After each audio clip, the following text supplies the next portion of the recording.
ಇವತ್ತು ರೈತರ ಹಾಲು ದರವನ್ನು ಕಡಿಮೆ ಮಾಡಿದರೆ ಅದನ್ನೂ ಸಮರ್ಥನೆ ಮಾಡಿಕೊಳ್ಳುವಂಥ ಏಕಮಾತ್ರ ಸಮರ್ಥ ನಾಯಕರು ಕಾಂಗ್ರೆಸ್ನ ನಾಯಕರು ಚಿಂತಾಮಣಿಯವರು.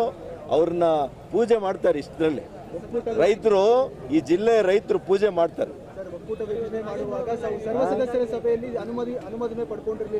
ಯಾವುದು ನೋಡ್ರಿ, ಕೋವಿಡ್ ಸಂದರ್ಭದಲ್ಲಿ ಕೂಡ ಸಮಸ್ತ ನಿರ್ದೇಶಕರುಗಳು ಸೈನ್ ಹಾಕಿರುವಂಥದ್ದಿದೆ. ಎರಡೂ ಜಿಲ್ಲೆಯ ರೈತ ಹಾಲು ಒಕ್ಕೂಟಗಳು ಏನಿತ್ತು ಎಲ್ಲ ಪ್ರತಿನಿಧಿಗಳು ಕೂಡ ಅದಕ್ಕೆ ಸಮ್ಮತಿಯನ್ನು ಸೂಚಿಸಿದ್ದಾರೆ. ಇದು ಕೋರ್ಟ್ ಕಟ್ಟೆಯಲ್ಲಿದೆ, ಇವತ್ತಿಗೂ ಕೂಡ ಕೋರ್ಟ್ನಲ್ಲಿದೆ.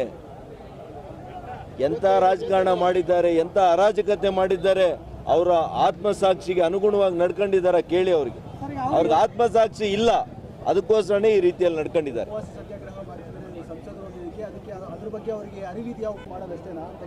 ನನಗೆ ಗೊತ್ತಿದೆ ಯಾವ ರೀತಿ ಹೋರಾಟ ಮಾಡಬೇಕು.